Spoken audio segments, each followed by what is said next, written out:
I'm with the Journalism Online, as Bill just described, which is a startup now about 7 weeks old that is committed to figuring out how to build the most effective, efficient subscription platform for the global publishing industry. Our affiliates will range from small publishers and online companies to the largest in the world. Our conversations with them are accelerating, and as is quite obvious based on the timeline since Walter's Time Magazine cover story, there's enormous interest in what we're trying to do. We're trying to do 4 things. We're trying to create the platform I just described.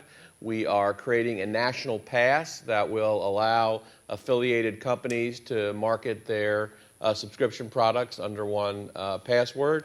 We're creating a data stream that we will share among affiliated companies so that we can get very quickly to at least some data about what works and what doesn't.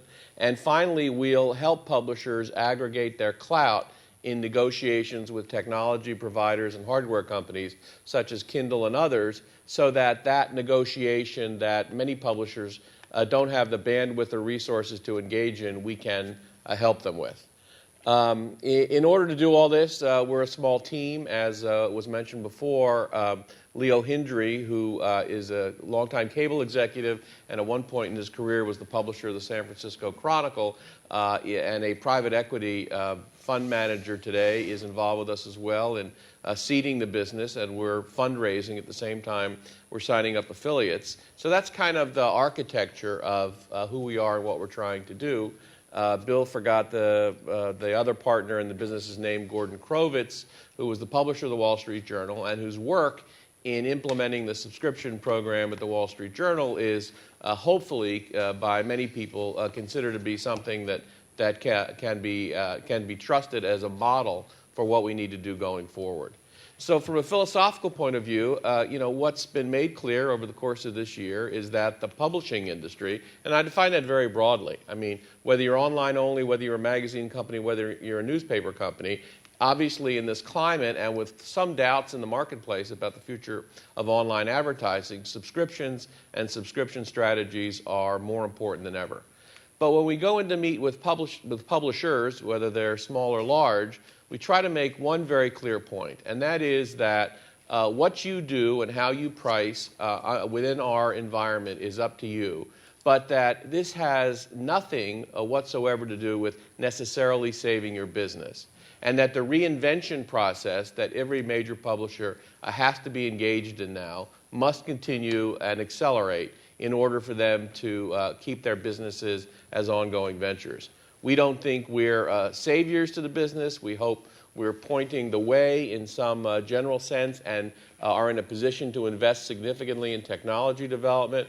But we really encourage everybody we talk to and the affiliates that we'll be announcing over the course of the next 30 to 60 days, we encourage them to think of us as part of their reinvention plan and to think of us as a tool they can use to add additional revenues as opposed to being this great, wonderful, brand new gushing revenue stream that's going to save their businesses. If their mobile strategies, if their digital strategies, if the reinvention of their newsrooms are slowed any more than they are today, and they're slowed in many places, I think we can all observe because of downsizing and so forth. If that slows any further, nothing that subscriptions can do will necessarily turn that around. So we're part of this great reinvention that's going on that's exciting and energizing and terrifying at the same time, and we think we're in a position through the 4 things we're going to do to help that process along. Thank you, Merrill. Well, I appreciate the flattering but overstated thing that the cover story we did in Time Magazine started this discussion in January. The discussion was ripe to be had, and that's why it sprung up in many levels. I'm not like the rooster who thinks because I crow in the morning and the sun comes up, I'm causing the sun come up. The sun would have come up on this discussion whether or not we had done a cover in Time.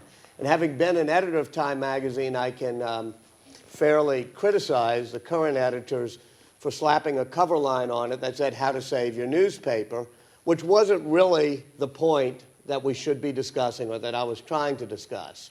I don't particularly care, although I like paper as a technology. It's a pretty good technology. It'll probably have a life for the next 100 years or so in a certain niche market, is not about saving newspapers. It's about saving either journalism or, even more broadly, the information needs we all have as a society.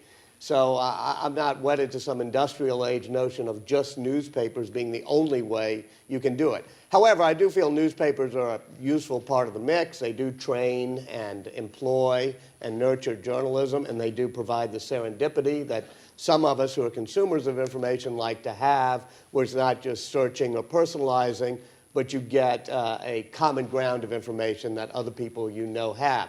So I believe newspapers are a part of the mix, but this is not about saving newspapers.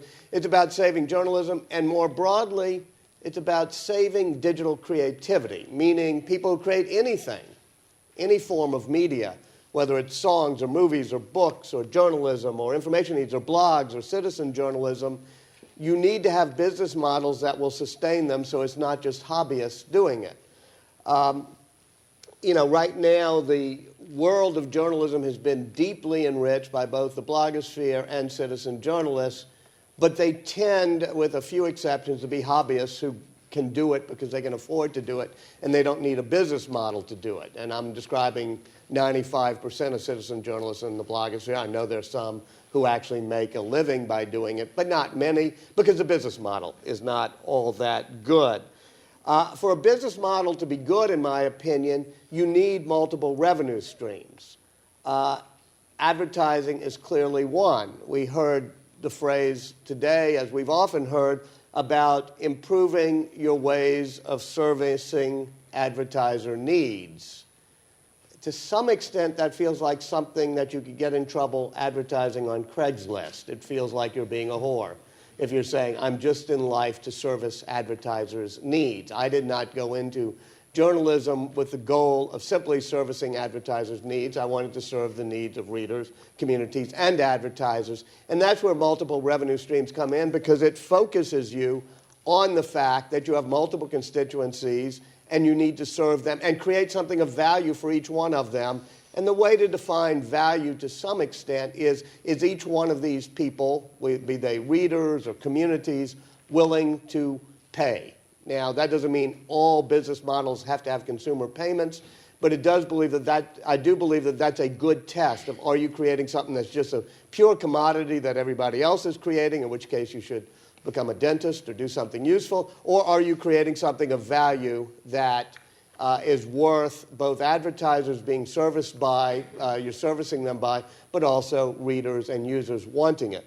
So I think we need to create a variety of models, some free, some advertising supported, some user supported, that will promote people making things that are creative and digital.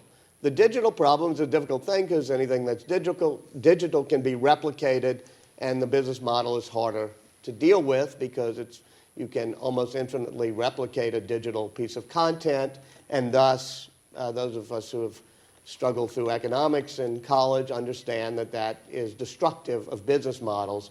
So it makes it more difficult, which is why we have to have panels to discuss it. Otherwise, it would be very easy. If it were like a car, you could put a price tag on it and then haggle about it. So I'm not suggesting it's easy to have consumer revenue as part of the mix. I'm just saying it's desirable in some cases to try to have consumer revenue as part of the mix. I'll end by saying that this is not just about journalism or writing.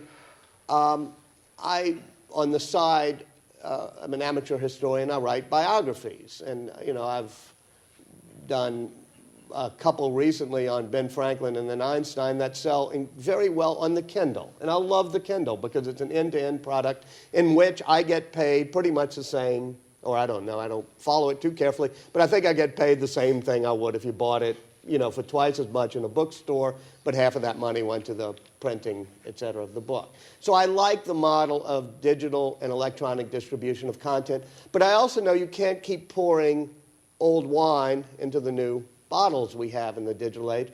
So for my next biography, I'm working, because I'm from New Orleans, I want to do an homage to my hometown after the storm, on a biography of Louis Armstrong to try to show his creativity. But as I'm doing it, I've been working even yesterday with the people from Kindle who've come in and some people from the Sony e-reader. So I can create a book that is specifically designed digitally so that when Louis Armstrong takes over one day from Joe Oliver in that band, and he plays West End blues and does it with a 17-bar cadenza that starts improvisational, solo-driven jazz, you actually hear Joe Oliver play it, and you hear Louis Armstrong play it, and you hear Louis Armstrong talk about it, and you see the notation, if those of you who read music, and you have a book that from the get-go was written to be electronic.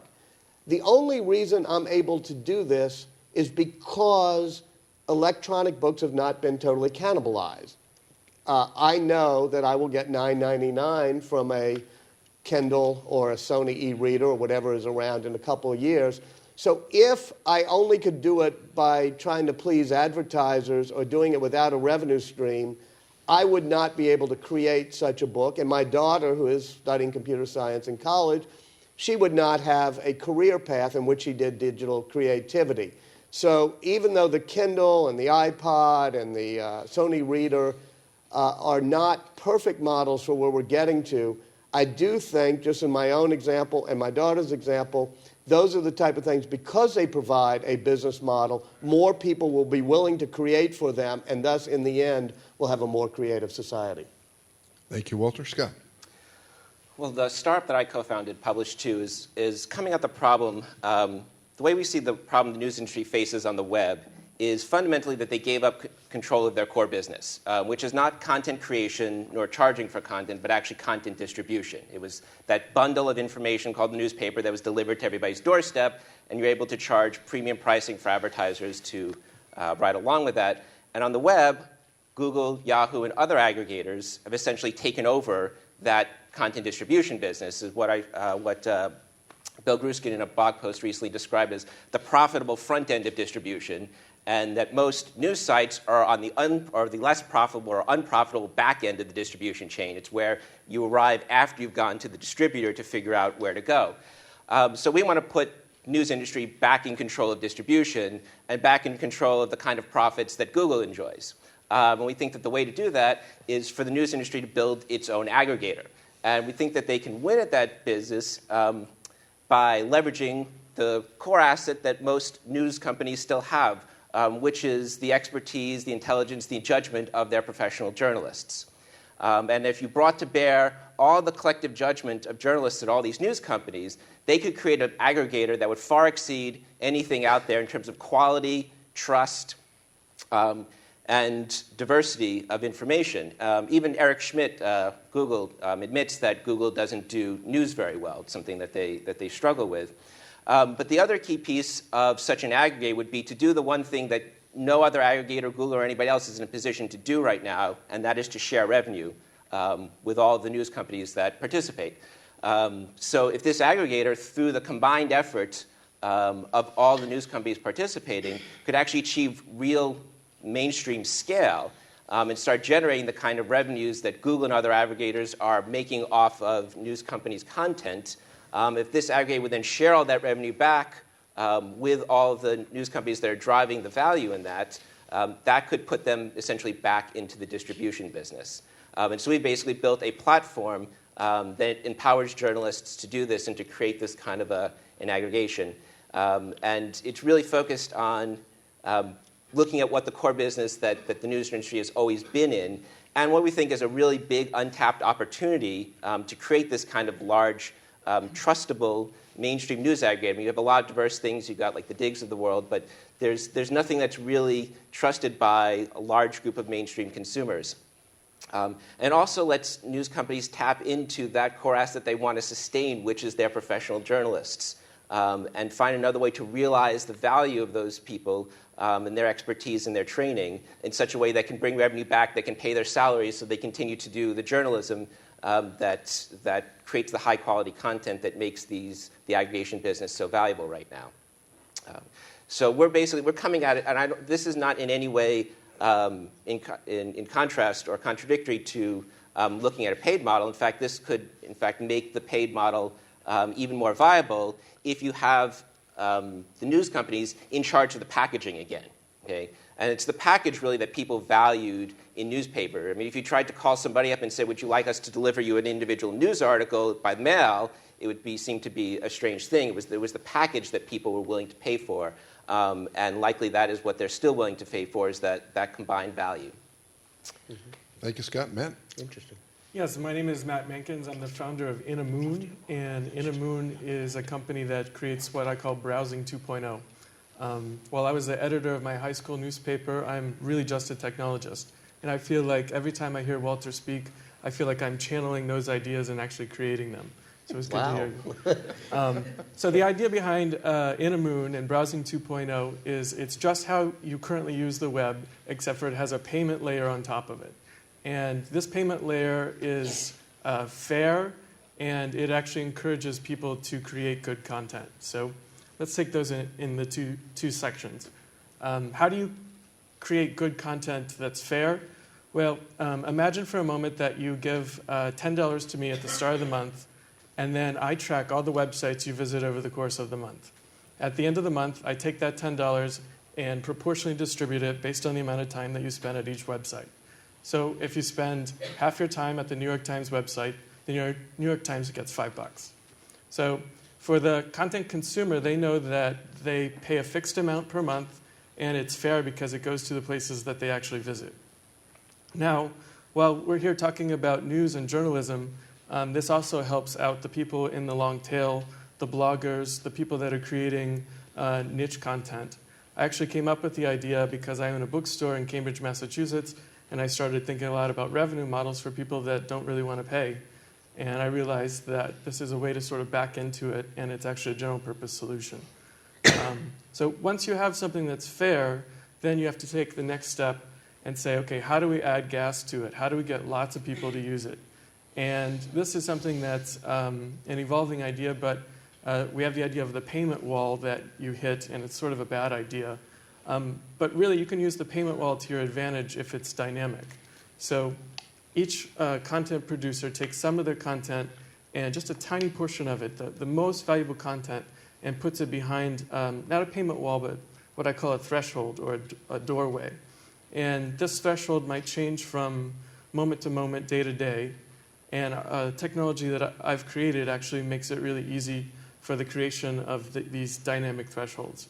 So now that there's some content that's behind the wall and some content that's free, and both are equally monetized in the same way, we have an ability to get more people into the system, and more people into the system will mean that the revenue will just be greater for everyone. Wow. Thank you, Matt. Cynthia? Oh, hi, I'm Cynthia Tupaldos. I'm the founder and president of Kachingle. And I confess I'm a serial entrepreneur. My first company was GolfWeb, launched in January 1995. And on that site, we had reader reviews of golf courses and find a playing partners. So I've done user-enabled content for many years. One of our investors, by the way, was Knight Ridder New Media, and that company was sold to CBS Sportsline. But even back then, I remember thinking, I was used to be on these kind of panel things with Jerry Yang of Yahoo. And they had this huge valuation, and we had this little tiny valuation. And I thought, well, that's not fair. You know, we're doing all the work, creating all the content. I mean, we were covering 23 tours around the world with paying journalists. We didn't have PayPal then. It was really hard to pay them, by the way. So even back then I was thinking, well, there's something not quite right here. By the way, I don't play golf. So the great thing about this, my co-founder did, was I was able to observe social behavior, and I could see, even way back then, how powerful it was going to be. So my next company was called Real Communities. It was kind of like Ning, but in 1999, 2000. So one thing I learned is you can be way too early. So I got the idea for Kachingle 5 years ago, and Kachingle is a voluntary contribution system. I'll talk about kind of what it does in a moment. Those of you who have the computers up, you can look at it online. We have a demo at kachingle.com. But I got the idea 5 years ago when my best friend got brain cancer, and she didn't speak English very well. She asked me to look up and find out about her disease. And I did. I went online everywhere, and I found all kinds of information. And I was able to give it to her, and it was very valuable to me. And in the end, I wanted to give back to the sites, wherever they were, that had made a difference, and I didn't know what they were. So it was kind of evolved from that, and there were some other things that happened too, but I could see back then, I wanted to make these contributions, and I didn't have any easy way of doing it.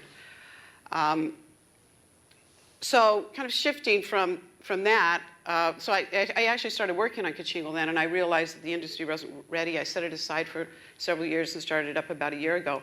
But I think that my attitude is very radical compared to some of the other panelists, in that information must be user-centric. It cannot be producer-centric. It's all about the user. It's all about me, the user. The producer does not set the price anymore. The user sets the price. In our system, basically what a user contributes is based on the value that they're getting, and it can be different for every single person for the exact same piece of information. So that's a pretty radical shift. It's now the user is at the center of their universe. The producers are now, the satellites for me is the user. And before, it used to be the producers really owned that. The other big change that I think it will encourage people to contribute is many users are now producers themselves. They have blogs, they do tweets. They think their stuff is valuable, and they're starting to, and they do recognize that, they're creating YouTube videos, whatever. They recognize the value of content and the effort it takes to create great content. So along with those things, I think there is the tremendous power of social pressure, of peer pressure, of social signals, and that is the future of the internet. You see it so much on things like Facebook and Twitter, but how do you harness that to create, in our case, to create the desire for people to make contributions? And you do that by giving people something back when they make these contributions. And of course, making contributions is pretty much says you don't have things like paywalls, which I think are the kiss of death for content. But let me just give you a story that was done, or actually an experiment that was done by some social researchers that I think really shows the power of peer pressure offline, and what we at Kachingle are doing is bringing that peer pressure online. And you may have read about this. There was actually an article in the Wall Street Journal I think last week, about one of these studies. But these researchers put a musician in a New York City subway with a tip jar. Not the famous musician with the Stradivarius, not that guy. Another guy playing good music. And as people came out of the subway, they would put money in the tip jar. So has anyone know this story? So if you know the story, don't reveal the answer yet. Okay, so people put money in the tip jar, and then they repeat the experiment again, same day, same time of the day, same subway station, same musician. Everything's the same. The only thing they change is as someone comes near the tip jar, one of the experimenters walks by the tip jar and puts money in the jar. So now I'm going to ask you to become active now and participatory. How many more people do you think put money in the tip jar? And I'm going to tell you, yes, more people put money in the tip jar, but like how many more? Does anyone want to volunteer? Yes? 4x. Well, express it in terms of like how many times more, what percent more? Four times. Oh, he says 4 times more. Any more? Yes? Could someone repeat that? 75% more. 75% more. So that's very different. Oh, let's get one more, and I'll tell you what they found. 2 times? Okay. It was 8 times. 8 times more. 800%. And the most interesting thing, though, was when they asked, so we know 7/8 of those people did it because they saw someone else do it, right? When they asked all those people, why did you put money in the tip jar? What do you think they said? If you have to speak up, I can't hear. Like the music. They liked the music. They looked hungry. He looked hungry. I had change in my pocket. Not a single person said because I saw other people do it. So peer pressure is incredibly powerful, and at Kachingle, we harness that to entice people to contribute and also to give them something back, because they get, through social mechanisms that they can put on display on things like Facebook or Twitter, they get the recognition that they are a contributor to a site, that becomes part of their persona, part of their online persona, which especially for younger people, is as important, if not more important, than their real persona, the clothes they wear and the car they drive and all that kind of thing. So our system is very, very simple, no mental transaction costs for the users. They basically sign up for Kachingo one time, and then as they visit a site that they want to make part of their persona, they click on what we call the medallion, and from then on we keep track of how many days of the month they go there, and we distribute their funds proportionately. And then, like I said, we give them recognition both on the site and also in the form of widgets that they can put on Facebook. I just want one last thing to say is we think that there's really 5 different models here for all content and actually services too. One is advertising. We realize advertising has kind of failed so far, especially for news. We think it's going to get better, and we think it's important to be able to allow advertising along with what other mechanisms are implemented in Kachingo, and allows advertising along with what we call Kachingling. We believe there's also subscriptions, which, by creating paywalls, they cut you off from being viral. And the same with micropayments. They just cut you off. I mean, no one will tweet a URL that's behind a paywall, and you become irrelevant. And then there are some tipping systems out there. The problem with those is too many mental transaction costs. And if you're not familiar with that term, you might want to type it into Google right now. Okay, thank you. A great set of expertise up here. So now we're looking for questions that you guys might have. Can we react anyone a little here? bit? I'm sorry? I Yeah, do would you re- like to react? Well, I just want to react to one point. We haven't talked about advertising much here, and I don't know what the whole panel thinks about advertising, but we like advertising. And when Cynthia says advertising has failed journalism, I'm not sure I accept that, because there's a whole lot of websites out there with hundreds of millions of dollars collectively that are doing well and existing in the online space with a different business model than big print companies with trucks and ink and paper and all that. So, we like advertising too, and in fact, we believe that paid models will enhance the value of advertising, raise CPMs, and create all sorts of new opportunities to create new advertising tools and create new advertising opportunities and get readers and advertisers even closer together. So, I think strengthening advertising is critical, but I think we also have to recognize that there's $3 billion or some number like that supporting internet content companies through advertising, and we shouldn't minimize it. We should applaud it and strengthen it. Yeah, I would amplify that by saying if there's a trend line you could look at, which is newspaper company revenue, and then there's another entity's revenue, which it looks like within a year or two is going to cross newspaper companies' combined revenue. And of course, that entity is Google. Probably make about $30 billion in advertising this year. And it's estimated that about a third of that, about $10 billion, is made off of news company, broadly defined, content. And that's a big opportunity to go after. And I think the challenge is that no one news company has the scale to go after it by themselves, but it's through a collective effort that they could go after that kind of revenue. But I mean, that's real money if news industry could get, and they're not going to get the share from Google. Because Google literally can't share revenue because it couldn't create a special class of sites that is going to share revenue with and say no to everybody else. It would have to share revenue basically the entire web, which would bankrupt it overnight.